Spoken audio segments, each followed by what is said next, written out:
Welcome to the AFR Saints channel, where we provide you daily content on your favorite team, the New Orleans Saints. Do us a favor and hit that subscribe button. Be sure to leave your comments below and smash that like button. Who dat? Saints Camp Day 2 was today. Saints back out on the practice field. Our buddy Ross Jackson from USA Today, Saints Wire, and, of course, the Locked On Saints podcast. He was out there. He's good enough to join us now. Ross, how are you, man? Hey, buddy. I'm doing great. Glad to be here with you, bud. Thanks for having me on. Of course. Always. We appreciate the time. Let me just start with sort of the obvious ones everyone's asking about. Michael Thomas being back out there for the first time, the last 2 days. What have been your impressions watching 13 run around? Yeah, look, it's been great. I mean, it's been great to see him out there and to see him be every bit of that sort of Michael Thomas that we would expect him to be in this situation, right? I mean, we're not watching him go up against guys in team drills and things like that. We're seeing him in position drills and individual drills, but even still, I mean, he is in a situation to where we're able to see him. We're able to see him out there it seems pretty comfortable on that ankle, and that caused him so much grief over the past 2 seasons.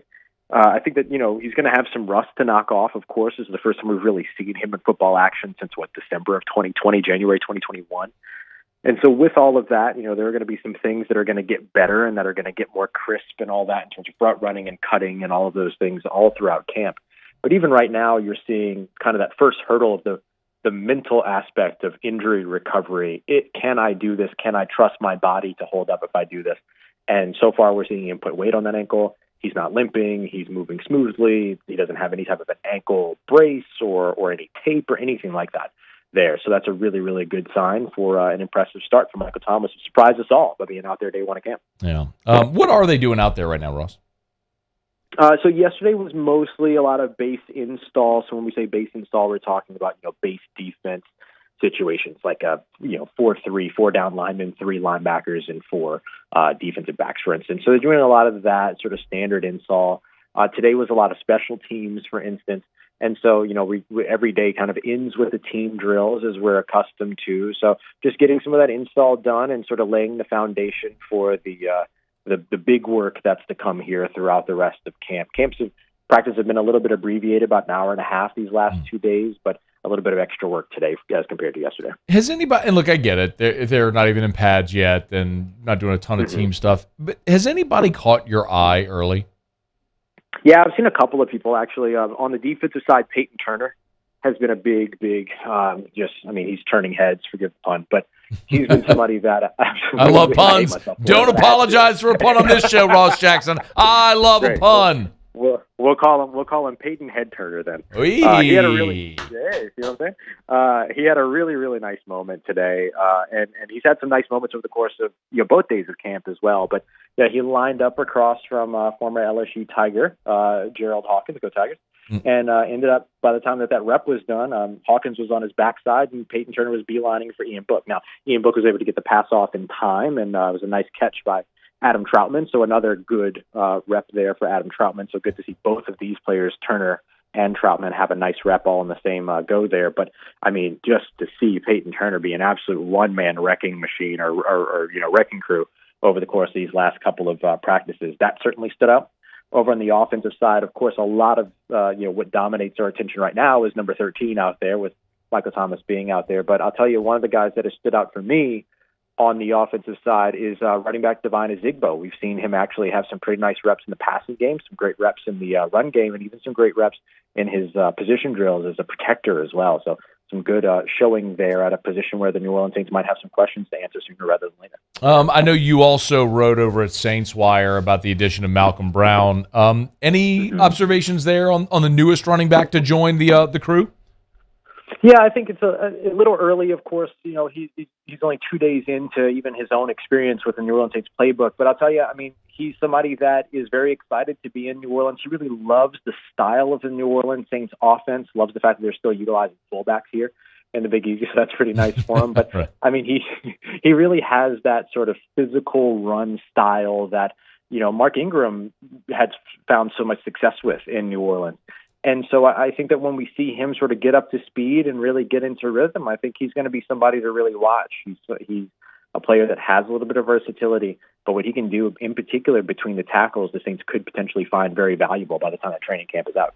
He's on Twitter at Ross Jackson Nola, of course, Saints Wire and the Locked On Saints podcast. You got to be subscribed up to Locked On Saints, especially right now during camp as everything's getting full bore. I did mention earlier in the show, Ross, and I'm interested about Trevor Penning. Everyone's asking about Olave, but from what I understand, Penning and Hurst rotated reps with the first team at left tackle. How do they look?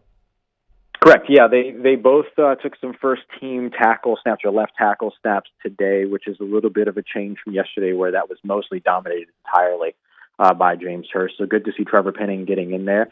I think that, you can see some of the things in terms of his pass blocking technique that they're continuing to focus on and continuing to work on, but he's exactly where you would have expected him to be at this point in camp. But it is nice to see just the second day of camp him getting those first team reps and getting involved there. So it'll be interesting to see how much more that picks up over the course of time. But the Saints are in a really good position here to where, if Trevor Penning is ready, then that's fantastic for them. That's probably best case scenario. But if he's not ready and they turn to James Hurst, that's certainly not a worst case scenario for them, if that makes sense. Yeah. So they're in a really good spot here in terms of figuring things out and being able to have the time that they need to really figure things out at left tackle. And for Trevor Penning, it's nice because it's not a situation like what Cesar Ruiz, for instance, walked into, where there were no OTAs and no mini camps, and he's sort of been learning the position and having to establish his value all at the same time during training camp. He's gotten the opportunity to lay the foundation over the course of mini camps, OTAs, things like that, and then now he gets to work on potentially winning that spot. Should I ask about Cesar Ruiz? You're more than welcome to. Okay. Is he ever going to live up to the billing of a first rounder?